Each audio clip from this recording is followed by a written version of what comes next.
ಗೊತ್ತಾಗ್ಬಿಡುತ್ತೆ ಗೊತ್ತಾಗ್ಬಿಡುತ್ತೆ ಗೊತ್ತಾಗೋ ಹೊತ್ತಿಗೆನೆ ನೀವು ರಂಜನ್ ಲಾಲ್ ಮಿಶ್ರಾಗೆ ಅವತ್ತು ಅಪಾರ್ಟ್ಮೆಂಟ್ಗೆ ಅಂತ 20 ಲಕ್ಷ ಕೊಟ್ಬಿಟ್ಟಿದ್ದು. ರಂಜನ್ ಲಾಲ್ ಮಿಶ್ರಾ ಮುಖ ನೋಡಿದ ತಕ್ಷಣ ಅವನು ಒಳ್ಳೆಯವನು ಅಂತ ಅನ್ನಿಸ್ಬಿಡ್ತು ಸರ್. ಅದಕ್ಕೆ 20 ಲಕ್ಷ ಕೊಟ್ಬಿಟ್ಟು ಅಂತ ಗಿಣಿ ಥರ ಬಾಯ್ಬಿಟ್ರೆ ಅವತ್ತು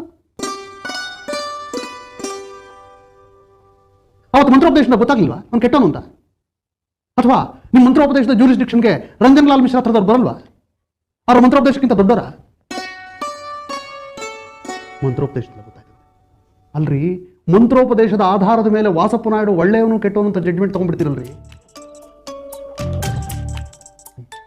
ಹೋಗ್ಲಿ, ಆ ಫೀಸ್ 20,000 ಖರ್ಚು ಕೊಟ್ಟಿದ್ದಾರಲ್ಲ ಅದನ್ನಾದ್ರೂ ಕೊಡಿ.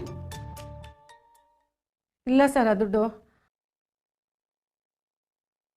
ಅದನ್ನು ಬೇಡ ಅಂತ ವಾಪಸ್ ಕಳಿಸ್ಬಿಟ್ಟೆ ಸರ್. ನನ್ನ ಫೀಸ್ ದುಡ್ಡನ್ನ ನೀವು ಬೇಡ ಅಂತ ವಾಪಸ್ ಕಳಿಸ್ಬಿಟ್ರ? ನಿಮ್ಮ ತಾತ ಕೊಡ್ತಾನೇನ್ರಿ 20,000 ರೂಪಾಯಿ ಫೀಸಿಗ? ನಮ್ಮ ತಾತ ಇಲ್ಲ ಸರ್, ಹೋಗ್ಬಿಟ್ರು. ರಾಮ ರಾಮ.